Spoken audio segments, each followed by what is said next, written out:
Hey, Shalom. I want to start off by giving all praises unto Yahweh, Ba'ashem, Yahushai, Ba'ashem Rakah HaKodash.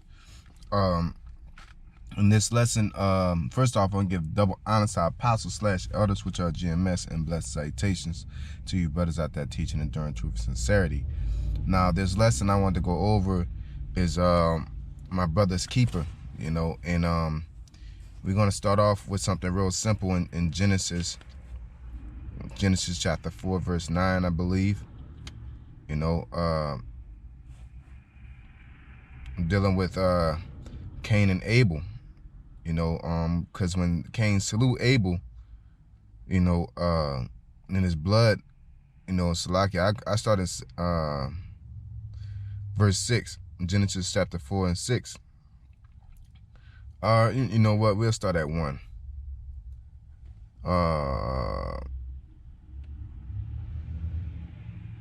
Let's start at 3. It says, and in process of time it came to pass that Cain brought of the fruit of the ground an offering unto the Lord. And Abel he also brought of the firstling of his flock, and of the fat thereof. And the Lord had respect unto Abel and to his offering, which shows that the law, statutes, commandments was established, because where there's no law, there's no sin. So how they knew what to bring at that point in time, right? The law is more oral before it's actually written down during the time of Moses, right? It says, but unto Cain and to his offering he had no respect, and Cain was very wroth, and his countenance fell. And the Lord said unto Cain, why art thou wroth?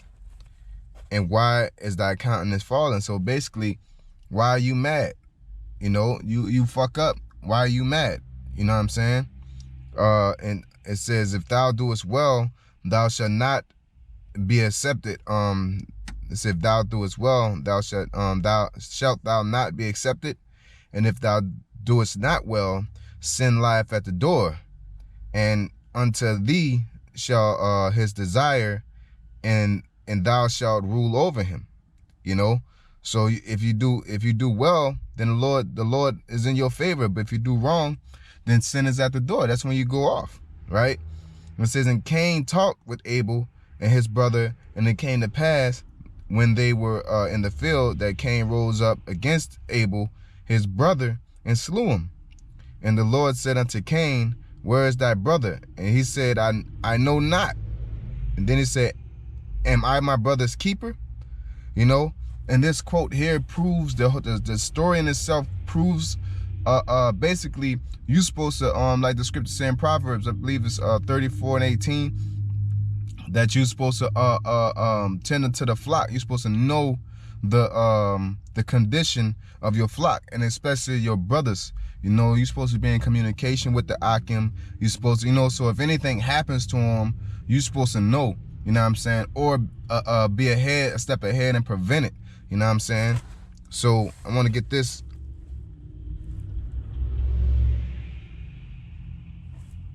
Real quick.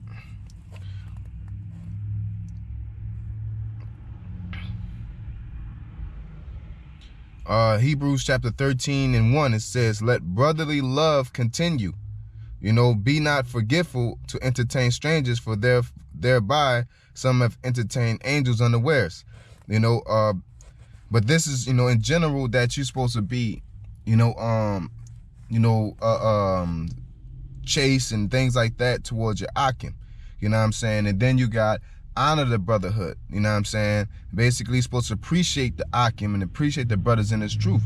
And who are your brothers and your sisters? Those who do the will of the Lord. So, even though Jay can get frustrating sometimes, you still have to know what their condition is and what they're doing and what their whereabouts. No matter what rank you are, you're supposed to know the condition of your flock. If a brother walking around moping, if a brother's in a jolly spirit, if a brother's in the financial straits, you don't have to be in their pockets. But hey, brother, I see you uptight, man. What's going on, man? You know what I'm saying?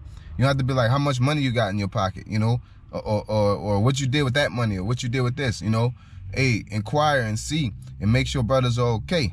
You know what I'm saying? Because that's a responsibility too. You can't sit there and say, oh, he a grown ass man, he should be able to handle himself. Yeah, but that's why you're there too. We're there for each other. You know what I'm saying? We don't gotta drag, or we don't gotta pull, you know, and basically you don't overreach, but you reach out. You know what I'm saying? Don't reach to the point that you fall into the pit too. You know what I'm saying? But at the same time, if you monitoring and tending to the flock, you don't have to overreach. You'll catch the brother before he fall in the pit. You see what I'm saying?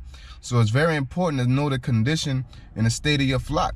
The Lord said, if you love me, feed my sheep. You know what I'm saying? But a shepherd tends to the flock, man.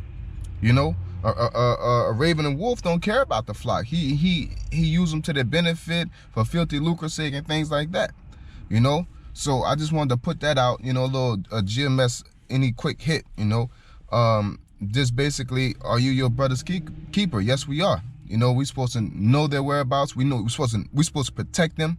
You know what I'm saying? If they're in a situation of somebody want to do something to them or say they're going to do something to them, you're supposed to protect your brothers, man. You don't sit there and let anybody say anything or do anything to a brother without you having any say-so or something in it, man. Even if you pulling that brother saying, come on, let's go, or you got to get out there and defend and fight with the brother, you know? So with that being said, I'm saying call halal to Yahweh, Ba'ashem, Yahushai, Ba'ashem, Rakar, Quadash, double honor to our apostles / elders, which are GMS, and blessed salutations to you brothers out there teaching and enduring truth sincerity. Sincere Shalom.